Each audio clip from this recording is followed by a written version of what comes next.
music. He's like love, love, love, and music. La la la, love,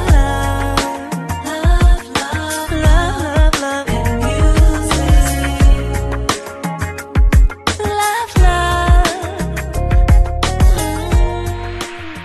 Love, love. Hello, everyone. Thank you for tuning in. I am Jaylee. This is Jaylee's Corner, and this is my late review for The Walking Dead. It came on Sunday. You won't be getting this until early Tuesday morning because it's currently 2:16. I had a really bad headache today. I didn't even go to work, and I was trying to watch it earlier and I couldn't, so I'm just not getting to it. And I had 3 other reviews to do today. I still have one more from today that I'm going to end up not doing until tomorrow, but it's cool. So yeah, I hope you guys don't mind how late it is, but I still love you guys, so here it is. And as y'all know, Walking Dead is not even one of my popular ones or whatever. I never get many people who watch it, but I love The Walking Dead. So yeah, let's get it started. So this is episode 12 of season 8. And we see the whole mission of Negan wanting to do this blood and guts and kill them, stab them a little bit, wound them but don't kill them, and let them slowly turn, taking place, Now Dwight looks concerned, basically, when he sees all of this. And because Simon at that point in time said, we're going to go here to Hilltop, we're not going to kill anyone, we're going to just kill them flesh wounds and let them turn. So Dwight was trying to ride off on a motorcycle and say, I'm going to scout ahead and make sure, everything is clear. And Simon's like, nah, let them scout, you're going to ride with me. And Negan doesn't need any detail or whatever, it's going to be cool. So Dwight like, well, damn it, I can't warn them that we coming because I have to not go ride with Simon. And on the ride, Simon was trying to have like a little heart-to-heart with Dwight.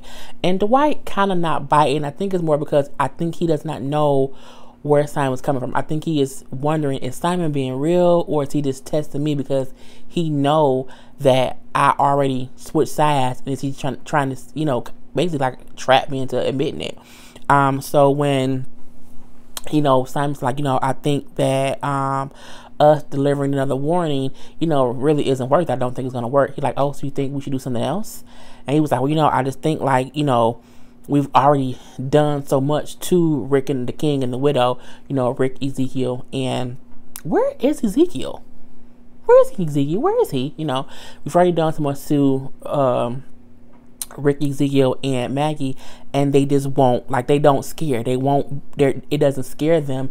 They just keep coming back. And I think he's to the point where, like, everything we do, they not learning a lesson, and we just basically wasting our time, keep giving them chances to learn. Like, we should have stopped doing that.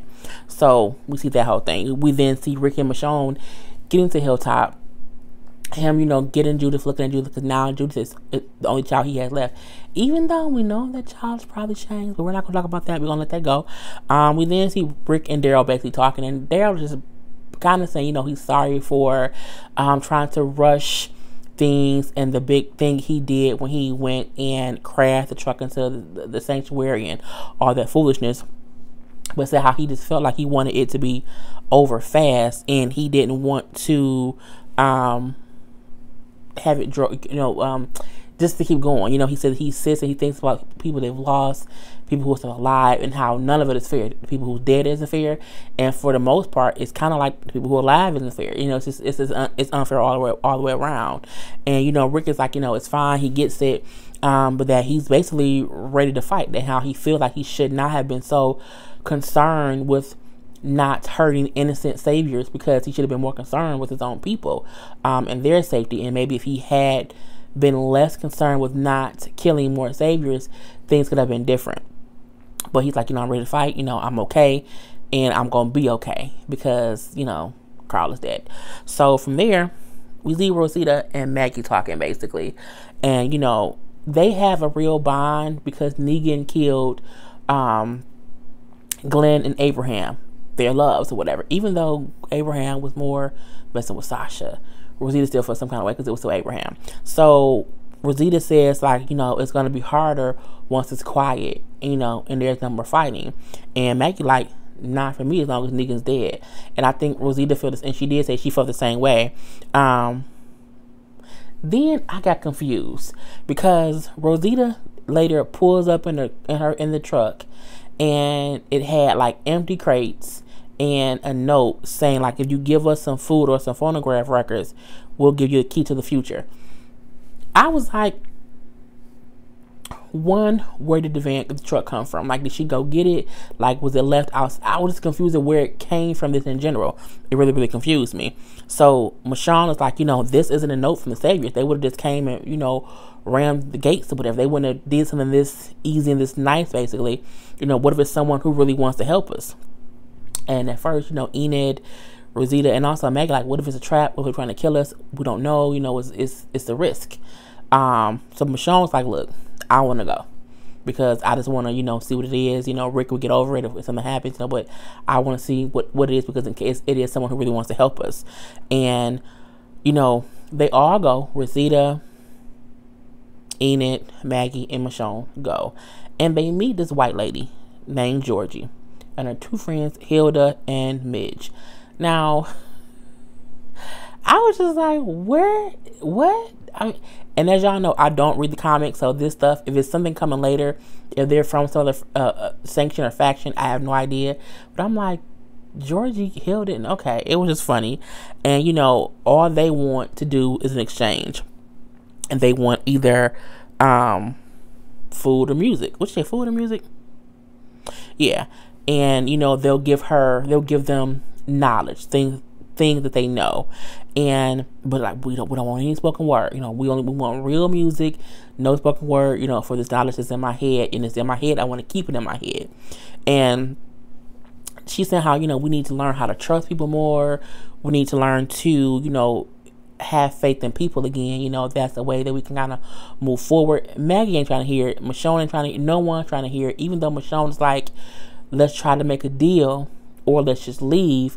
Maggie like, what? No. Y'all going back to Hilltop with us. Because when she looked in their van, they had food in the back. And so she takes them to Hilltop, basically. Now, at the Hilltop, Michonne thinks that they should let them go. That they should not be holding them there. They should make whatever deal, because one, the Saviors are coming, and if they stay there, they'll get caught up in the mayhem of it. Maggie and Enid feel like, we should keep them here. They have food. We're basically starving, so we're going to just take their food. We're gonna take the shit. Honey, Enid come in like, Carl was dumb, and Carl was this, and Carl was that. And Michonne was like, Carl was brave and he helped others. And then Enid said, but now he's dead. Honey, Michonne like took the gun out her, because she came in hot. Okay? She came in real hot. I mean, Enid, calm your little ass down. You're doing too much. Don't have Michonne cut your goddamn head off. And so Michonne politely takes the gun out of her hand and was like, back up. Okay? Back up. So Enid leaves. She's crying or whatever. I mean, but Michonne is thinking logically. She's trying her best to follow what Carl asked her to do when he died, and what she read in his letter, and what he wrote in Rick's letter, and even in Negan's letter. Whereas everyone else is on this, we have to think about us. We need to just kill everybody. If someone has food, we're gonna take it. And Michonne ain't thinking that way. And Michonne says to Maggie, Carl wanted us to be more, and we should try to be more. You can't be the Saviors who just take people's shit because you need it. That isn't how to do things. You know what I'm saying? It's just not right. So Maggie does come to her senses a little bit, and she decides to give them the records and tell them they can leave. And so Georgie is nice, and she said, you know what? We're going to give you some food because we see you guys really do need it here. We're going to give you food, and plus we're going to give you what I promise you. The key to your future.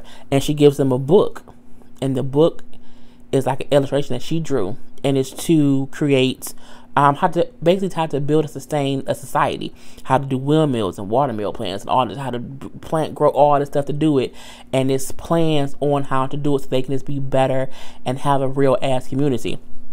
And then she says, like, I'm going to come back, and when I do, if you could just maybe have like some cheese and some pickles, for Hilda and Midge. And she's like, well, we'll try. She's like, no, I think you got to do it. And she seems nice. She does say she wants the crate to be full when she comes back. And because she seems nice, I'm going to assume she's a fucking monster. And we just haven't seen it yet. Because I'm like, it was just too easy. You know what I'm saying? I don't know. So, and for the first time, Maggie looked inspired by being given this book and by this nice woman not really fucking them over. Like, it wasn't a thing of, we ain't gonna give you nothing. Like, she really gave them something to be better. But I'm like, did they give you something to be better so they can then come back later and like take it? And I don't know. So yeah, whatever. We then see Enid talking to, I think, Michonne, and admitting that she killed Natanya in the woods, and that's the Oceanside lady, the grandmother, and saying, you know, I killed her, I'm alive, which is crazy, but Carl's dead, and I just can't understand it. And Michonne said, you know, Carl didn't want us to stop fighting. It wasn't about him wanting us to start fighting. He wanted us to plan on what to do after. And that's true. So you be happy you're alive. Carl being dead doesn't mean what he wanted us to do has to die with him. So yeah. The next thing we see, Rick is like scouting, and he sees some of the saviors, you know, the whole bandwagon driving, and then he notices the last car is Negan. And Rick makes no qualms about saying that I want to kill Negan. So he gets in his car and he fast and furious drives to Negan, and he T-bones him, and they like driving like crazy. And I'm like, I don't know if Rick, I think at this point Rick is chasing Negan and they just speed right. I'm like, they is really having a fast and the furious moment, and one of them is goddamn Van and one of them is Brian. And I'm like, what's going on? Like, why are y'all speed racing? And because the caravan see, oh, someone hits Negan's car, like he is back there, we have to stop. So they stop, and Negan's gone. Him and Rick driving somewhere else, but the caravan stops. So Simon blocks one end of this little alleyway. He tells someone else to block the other end so no one can come in with them. He like, look, someone hit this car. It was like it was only one car. It could be a trap. So y'all stay here. They could be trying to get us separate. We can't do that. Me and Dwight gonna go look for him, and we'll come back. Okay, cool. So as they walk and looking for Negan, you know, Simon is still trying to get into Dwight's head. And he's saying how, you know, have you ever thought about killing Negan? And he was like, no, never. Not when he stabbed my wife, and not when he burned my face. I would have been like, motherfucker, you know I did. Of course I did. But again, Dwight ain't letting his cards out because I think he still think it's a trap. So Simon's like, you know what? You did what you did to survive. You know, when you didn't try to kill him because he took your wife, you didn't try to kill him because he burnt your face. You did it so that you could sustain yourself and that you wouldn't die, like you wanted to keep going to keep living. He was like, you know, Negan isn't doing that. He kind of isn't keeping us alive. He isn't keeping us, you know, afloat or whatever. He said, you know, if it was my call, if I was in charge, what I would do is I would say we need to just move on. Move on so that the saviors can live. Move on so we can just keep living life and not be here and we dying one by one because we still fighting this ending fight. Saying how we could leave, find other people, find a better place to be, make new relationships, make new, you know, connections and stuff with other people. At this point, Dwight trying to figure out if Simon's serious or not. Like he's just really confused as to what's going on. And then, you know, Dwight, they walking, and then they find like a train wreck, the car is wrecked or whatever.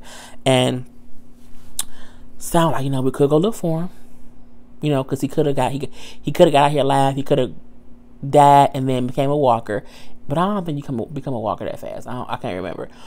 He was like, but you know, or we can just walk away, and we can walk away and start fresh, and you know, just move on. And then Dwight like, just move on. Yeah, we can just move on. Dwight take out a cigarette, takes a good drag of it, and then he tosses the cigarette into the car, and then boom, and then everything explodes. And they walk away with Negan's car on fire.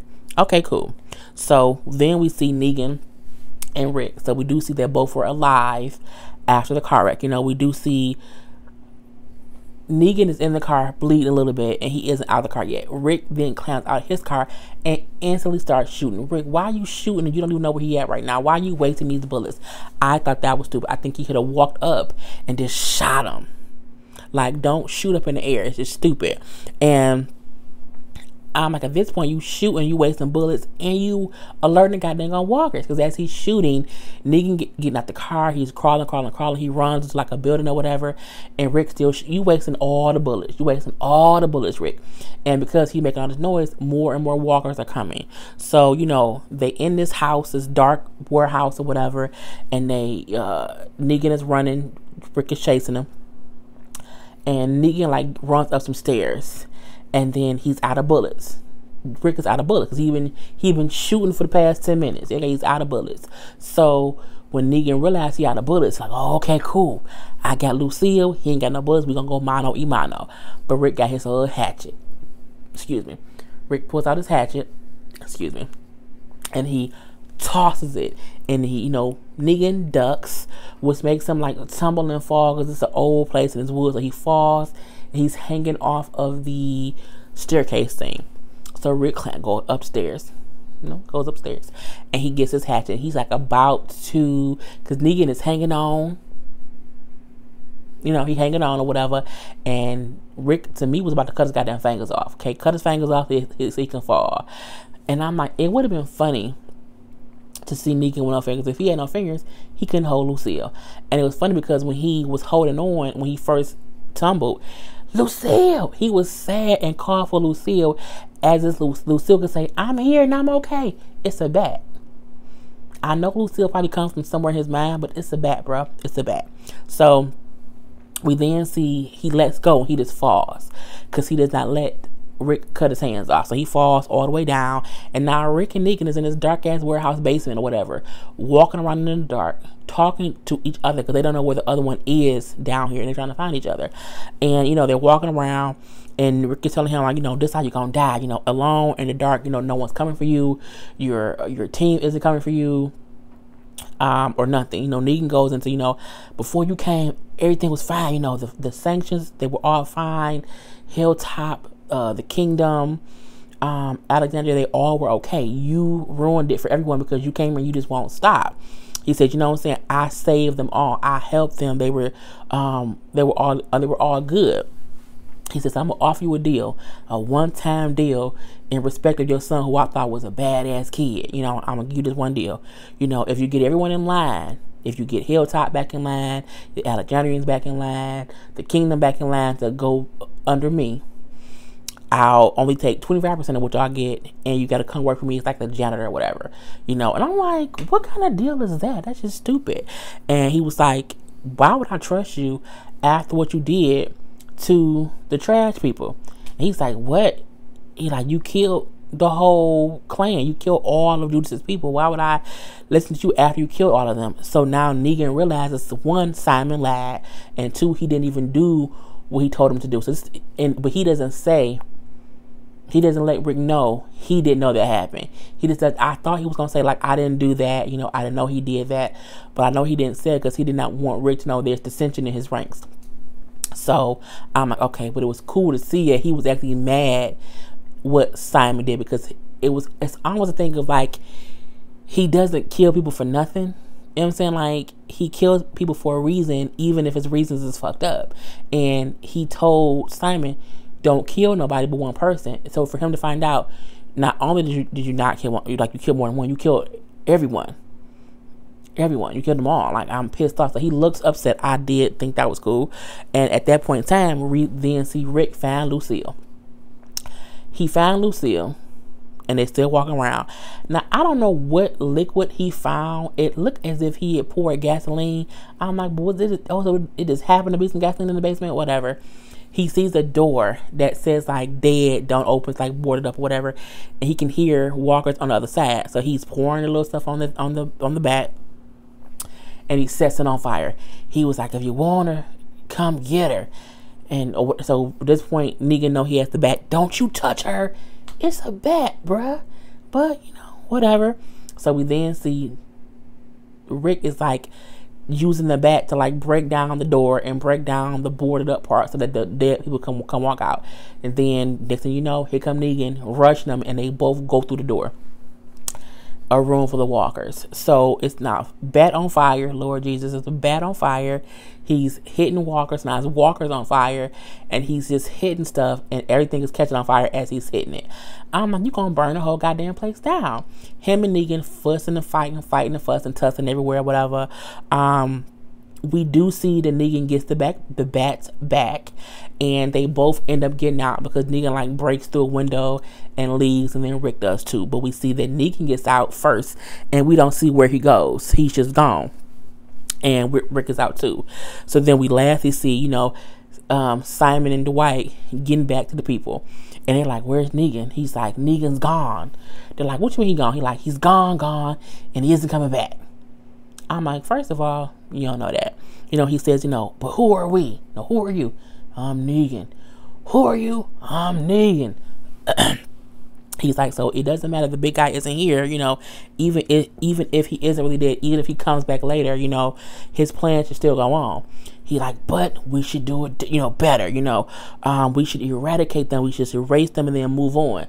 So Dwight then realized what Simon meant by moving on. It wasn't like, let's leave them alone and move on. Let's kill them all and then move on. Simon is crazy. He likes to murder people.